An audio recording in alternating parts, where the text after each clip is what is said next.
Hello friends. आज की इस वीडियो में हम पे प्रोटेक्शन रूल्स के बारे में जो है डिस्कस करेंगे और मैं आपको पे प्रोटेक्शन कैसे किया जाता है, किस बेसिस पे किया जाता है उसको एक्सप्लेन करूंगा।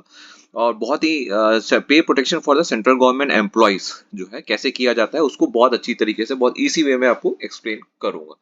अब पे प्रोटेक्शन रूल्स में एक बहुत इंपॉर्टेंट लेटेस्ट ओएम जो 7 सीपीसी के इम्प्लीमेंटेशन के बाद आया है वो एप्लीकेबल रहेगा। ये ओएम आप स्क्रीन में देख सकते हैं। ये 14 सितंबर 2022 को अपडेटेड ओएम आया था, जिसमें pay protection to central government employees on direct recruitment basis के बारे में बताया गया था। अब इसमें जो है ये एप्लीकेबल जो रहेगा तीन टाइप की कंडीशन में। पहला है एम्प्लॉइज ऑफ द पीएसयू यानी पब्लिक सेक्टर अंडरटेकिंग्स जो है on their appointment to central government jobs.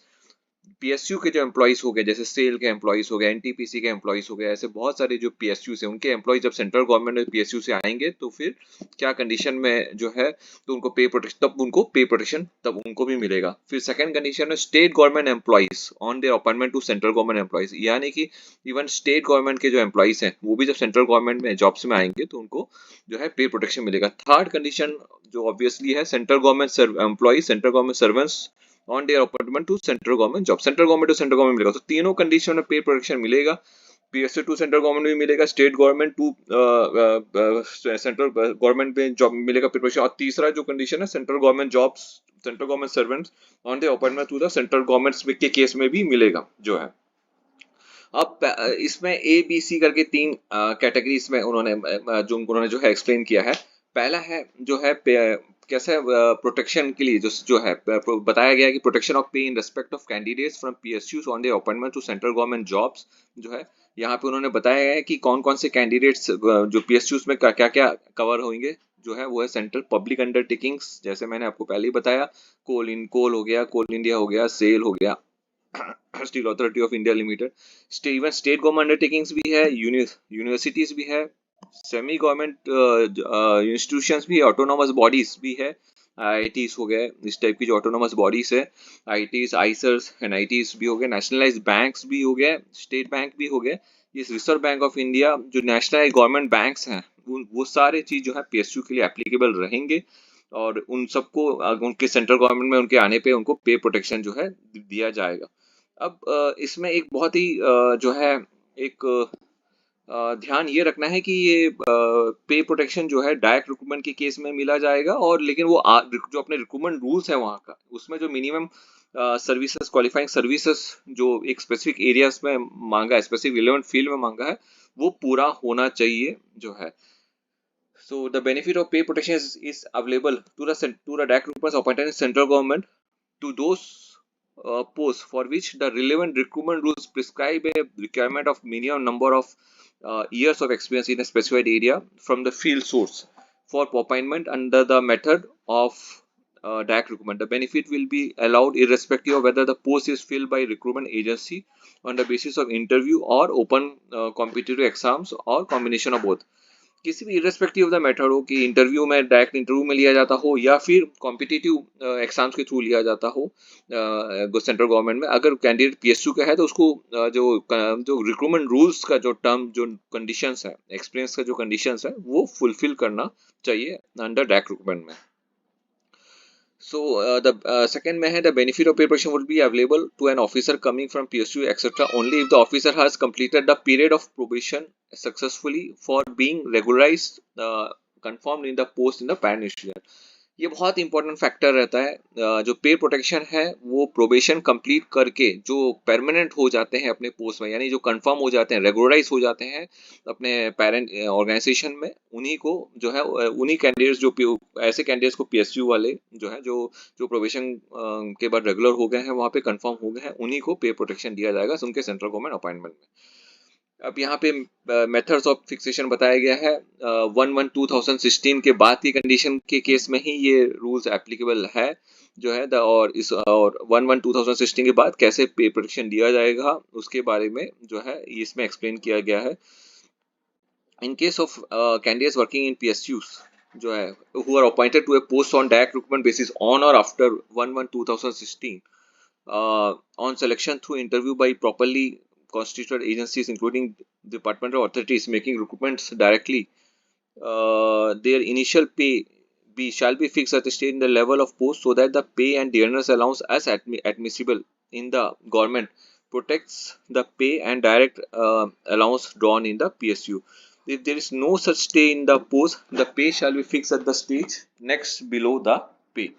तो जो भी उनका पीएसयू इनिशियल पे रहेगा, जो है उनका जो पे रहेगा पीएसयू में, वो पे उनको यहाँ प्रोटेक्ट किया जाएगा। उसी के बारे में एक्सप्लेन कर रहे हैं, जो कि ज्यादा कॉम्प्लिकेटेड नहीं है ये ये मैटर।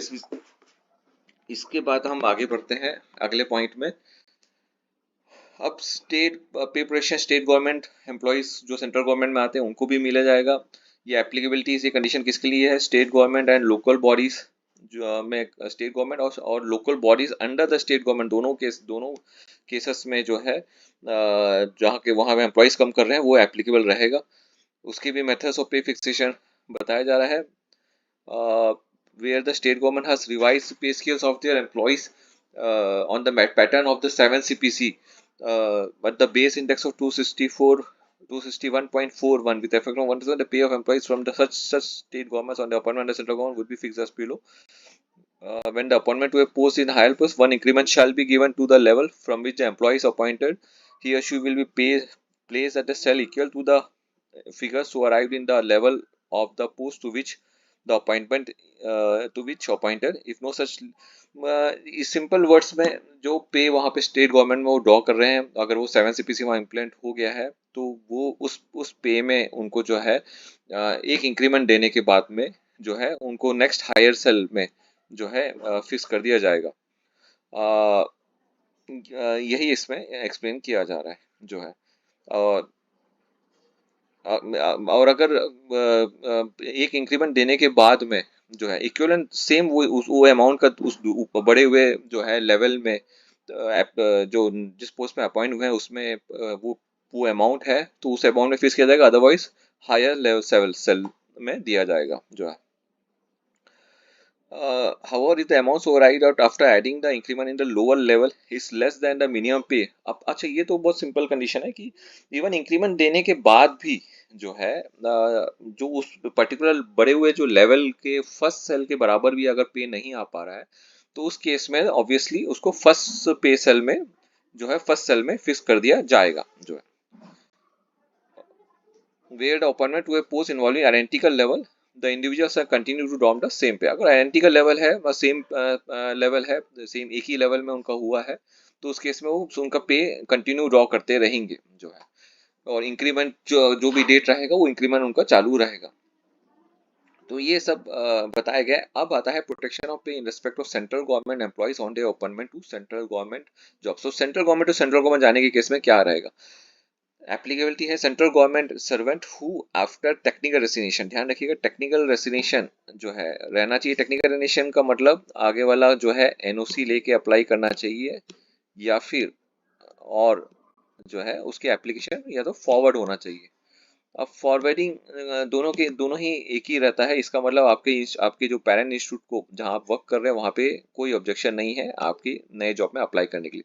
तो उसके बाद आप रिसाइन करते हैं तो that will call us technical resignation. Even आप टेक्निकल वर्ड यूज नहीं करेंगे तो भी that is called us technical resignation in case अगर आपने एनओसी या फॉरवर्डिंग कराया हो जो है, फॉरवर्डिंग ऑफ एप्लीकेशन कराया। तो central government servant who after technical resignation is appointed to a new post in a different service और एक cadre in central government through direct recruitment, तो उस केस में उनको पे प्रोटेक्शन दिया जाएगा।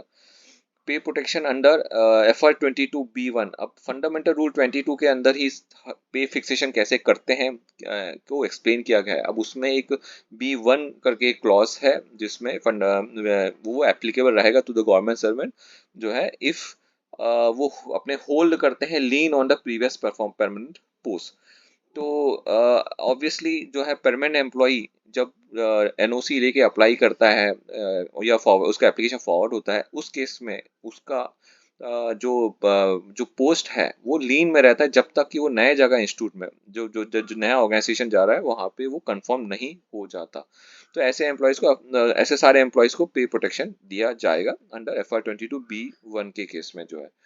अब इसलिए जो प्रोबेशन में जो एम्प्लॉइज है उनको पे प्रोटेक्शन नहीं दिया जाएगा, क्योंकि वो परमानेंट एम्प्लॉय नहीं कही जाते हैं। जो प्रोबेशन कंप्लीट होने के बाद में जो कंफर्म हो जाते हैं उनका एप्लीकेशन जो एनओसी के थ्रू फॉरवर्ड किया जाता है, तो एफआर तो उनका पोस्ट ऑब्वियसली उनका लीन रहता ही है, क्योंकि एक कॉन्स्टिट्यूशन एक बोलते हैं कि एक गवर्नमेंट की तरफ से प्रोटेक्शन है कि कोई भी सेंट्रल गवर्नमेंट एम्प्लॉय जो है किसी नए जो जगह जाके जॉबलेस ना हो जाए, कि अगर उसका प्रोबेशन में वहाँ पे कंफर्म नहीं हो जाता तो उस केस में वो रिवर्ट हो सकता है अपने पेरेंट इंस्टीट्यूट में। उसके उसे उसी को लीन कहते हैं, और लीन के केस में भी जो है पे प्रोटेक्शन दिया जाएगा जो है। अब इसको सिंपल वर्ड्स में ये है कि उसका एप्लीकेशन फॉरवर्ड होना चाहिए, एनओसी लेकर आना चाहिए बस। कोई स्टेपिंग अप ऑफ पे नहीं मिलेगा उसको, उसके जो सीनियर्स को जो है कोई भी पे प्रोटेक्शन के केस में अगर किसी गवर्नमेंट सर्वेंट का पे जो है इंक्रीज हो जाता है उसके जूनियर से जो है उसके सीनियर से जो है इंक्रीज हो जाता है, उस केस में वो सीनियर ये क्लेम नहीं करेगा कि मुझे मेरा भी पे जो है बढ़ाया जाए करके, सो उसको स्टेपिंग अप किया जाए जो है। सो यहाँ पे एफआर फंडामेंटल रूल्स को जो है एफआर के अंदर B1 के बारे में पूरा एक्सप्लेन किया गया है। During the period of promotion, he shall draw the pay at the minimum of the time scale or at the probationary stage of the time scale of the service or the post as the case may be जो है। सो probation के period में वो जो पे वो जो draw कर रहा है उसी पे के हिसाब से जो है उसको पे कंटिन्यूस मिलता रहेगा, और प्रोबेशन के बाद जो है उस कंफर्मेशन होने के बाद में उसे बढ़ा हुआ पे दिया जाएगा, provided that if the presumptive pay of the permanent post in which he holds lien or who hold a lien, had his lien not been suspended, should at any time be greater than the pay fixed under the clause, he shall draw the presumptive pay of the permanent post. वही है, इसमें वही explain किया जा रहा है कि प्रेस्यूम्टिव पे मीन्स जो उसका पे पहले वो जो ड्रॉ कर रहा है अपने परमानेंट पोस्ट का वो चलता रहेगा ऑन कंफर्मेशन, उसके बाद वो नए जगह जब कंफर्म हो जाएगा तब जो है उसकी प्रोबेशन कंफर्मेशन के बाद में ही जो है उसको बढ़ा हुआ जो पे लेवल है उसमें मिला जाएगा। जो फॉर एग्जांपल कोई अगर लेवल 10 से पे लेवल 10 टू लेवल 11 में जा रहा है, तो जब तो लेवल 11 में वो पे प्रोटेक्शन उसको दिया तो जा रहा है, क्योंकि 10 में उसका सैलरी ऑब्वियसली बढ़ा हो 5 6 7 7 साल सर्विस करने के बाद उसकी सर्विस अगर 11 के सेल नंबर 1 से बढ़ा रहेगा, उस केस में जब तक उसका कंफर्मेशन नहीं हो जाता, प्रोबेशन कंफर्म नहीं हो जाता, तब तक वो लेवल 10 का पे ड्रॉ करते जाएगा और उसके बाद कंफर्मेशन के बाद उसको लेवल 11 में फिक्स किया जाएगा। वो आगे समझाया भी जा रहा है, एक्सप्लेन भी किया जा रहा है। तीन तरह का मेथड ऑफ पे फिक्सेशन समझाया जा रहा है जो है, to allow protection of pay in right of the provisions laid down under FR 22(1) to central government employees who is appointed as probationer in other service or cadre, either carrying higher responsibility or not, as the case may be subsequently confirmed to in that service or cadre in the matter as illustrated below. So तीन illustration में समझाया गया, एक case में जहाँ पे जो है हायर ड्यूटीज इन्वॉल्व नहीं है जो है उस केस में कैसे पे प्रोटेक्शन किया जाएगा, सेकेंड केस में जो है हायर ड्यूटीज इन्वॉल्व है में एक्सप्लेन किया जाएगा कि अगर हायर ड्यूटीज इन्वॉल्व है तो क्या किया जाएगा, जो कि मैक्सिमम केसेस में रहता है, और मैक्सिमम केसेस में ऐसा रहता है कि एम्प्लॉय जो है हायर लेवल में जाता है, और ऑब्वियसली हायर लेवल जाने के कारण में उसका ड्यूटीज जो है हायर रहता है, हायर रिस्पॉन्सिबिलिटीज रहता है, तो उस केस में कैसे प्रोटेक्शन जाएगा एक्सप्लेन किया था। तीसरे केस में अगर जो है कोई एम्प्लॉय अपने लोअर कोई एम्प्लॉय सेम स्केल में चले जाता है और हायर ड्यूटीज जिसमें इन्वॉल्व नहीं रहता है, सेम ड्यूटीज इन्वॉल्व रहता है, उस केस में कैसे फिक्सेशन रहेगा एक्सप्लेन किया जाएगा। तो मैं स्टार्टिंग मैं सीधा बी पॉइंट से करूंगा जहां पे हायर ड्यूटीज इन्वॉल्व करते हैं, क्योंकि मैक्सिमम केसेस में प्रैक्टिकली ऐसे ही केसेस आते हैं। अब इस केस में एक इलस्ट्रेशन में समझाया गया है कि एक ऑफिसर जो है 58,600 ड्रॉ कर रहा है लेवल 7 में before joining before his appointment on 1/4/2018, उसका 1/1/2018 में उस ऑफिसर का पे लेवल 10 में अपॉइंटमेंट हो जाता है, which carries duties and responsibilities of greater importance और higher importance than those attached to the post held earlier by him on regular basis. So there is a provision of यहाँ पे 2 years का उसका provision period भी है, तो इस case में उसको कैसा फिक्सेशन किया जाएगा। तो 58,600 वो ड्रॉ कर रहा था पे जो है जो कि सेल 10 और लेवल 7 है, और 1/4/2018 में जो है उनका अपॉइंटमेंट जो है लेवल 10 में हो जाता है। हर साल ईयरली इंक्रीमेंट उनका जुलाई के महीने में रहता है। ईयरली इंक्रीमेंट बहुत इंपॉर्टेंट है, आपको ध्यान रखना कब आता है, कौन से मंथ में आता है। और यहाँ पे ड्यूटीज जो है हायर इन्वॉल्व है, तो उस केस में कैसे फिक्सेशन किया जाता है। उस केस में 1/4/2015 को बहुत सिंपल तरीके से, बाकी आपको कुछ देखने की जरूरत नहीं, उनका जो लास्ट पे जो डाउन कर रहे हैं वो कंटिन्यू रहेगा, यानी 50,600 में ही 1/4/2018 में रहेगा। ईयरली इंक्रीमेंट जैसे कि जुलाई 2018 में उनको मिला था, तो अगला इंक्रीमेंट जो है उनको जुलाई 18 में मिलेगा, क्योंकि ईयरली इंक्रीमेंट जुलाई में है। 1 अप्रैल 2018 की ज्वाइनिंग था, उसके बाद कंटिन्यूसली जुलाई इंक्रीमेंट उनको अगला सेल में जाएगा, जो है एक सेल से दूसरे सेल में आएंगे। उसके बाद 2 साल का प्रोबेशन है, जो है तो अगले साल जो है अगले साल जुलाई में उनको इंक्रीमेंट तो रहेगा, लेकिन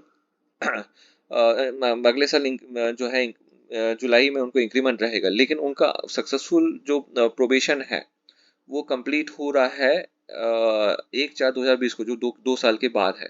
तो यहाँ तो एक इंक्रीमेंट दूसरा इंक्रीमेंट उनको मिल गया, एक पहला इंक्रीमेंट दूसरा मिल गया, लेकिन उनका जो प्रोबेशन है वो 1/4/2020 को खत्म हो रहा है, जो है क्योंकि यहाँ से यहाँ तक तो एक ही साल हो रहा था। उनका अगला साल जो है उनका 1 जुलाई 2020 में होगा, और अब 1 अप्रैल 2020 में उनका प्रोबेशन खत्म हो जाएगा, और वो कंफर्म हो जाएगा, ये माना जाएगा, ये माना जा रहा है। और उस केस में इनको जो है एक इंक्रीमेंट जो 62,200 है, वहां से एक इंक्रीमेंट और दिया जाएगा, जो उससे वो 64,100 पहुंचेंगे।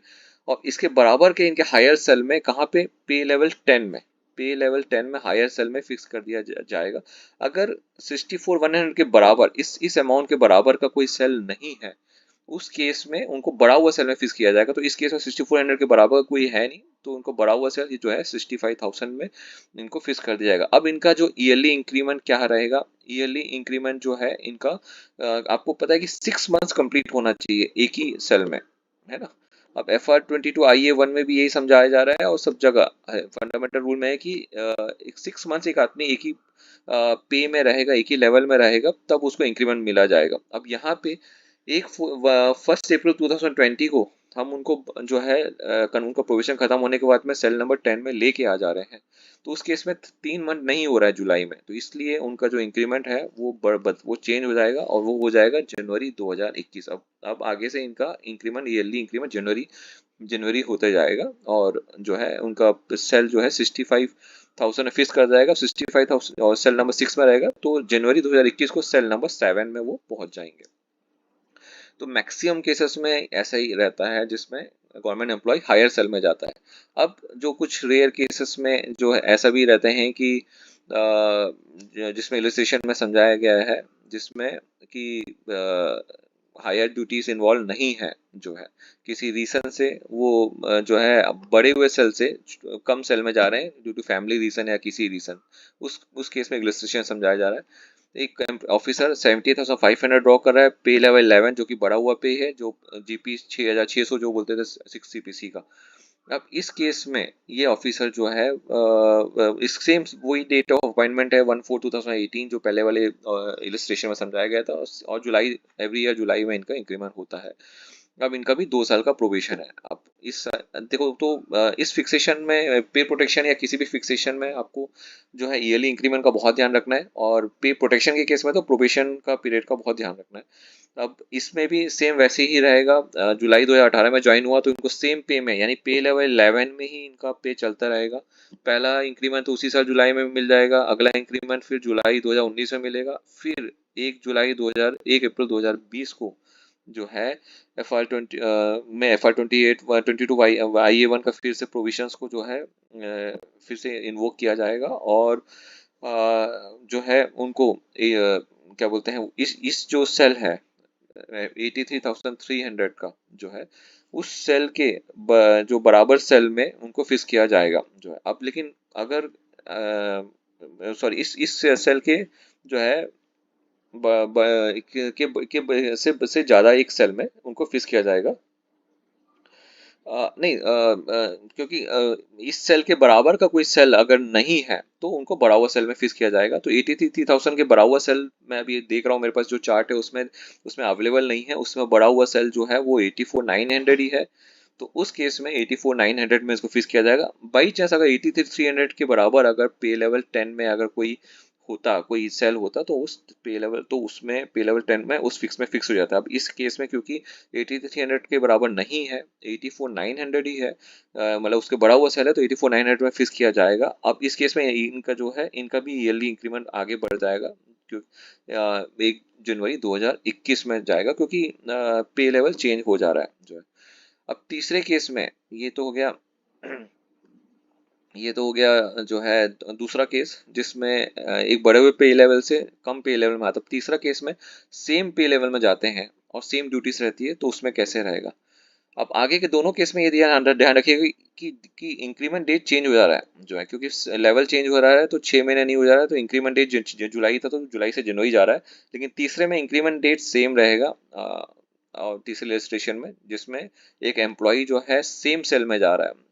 Matter of a fixation of a central government employee consequent to his appointment to a PS post in a equivalent level, यानी सेम पे लेवल में जा रहा है through direct recruitment, and whether higher duties और responsibilities are not involve, कोई higher duties response involve नहीं है, same वही है, वही डेट जुलाई का रहेगा, सेम डेट में अपॉइंटमेंट है, रजिस्ट्रेशन समझ जाएगा, उनका पे चल रहा है 58,600।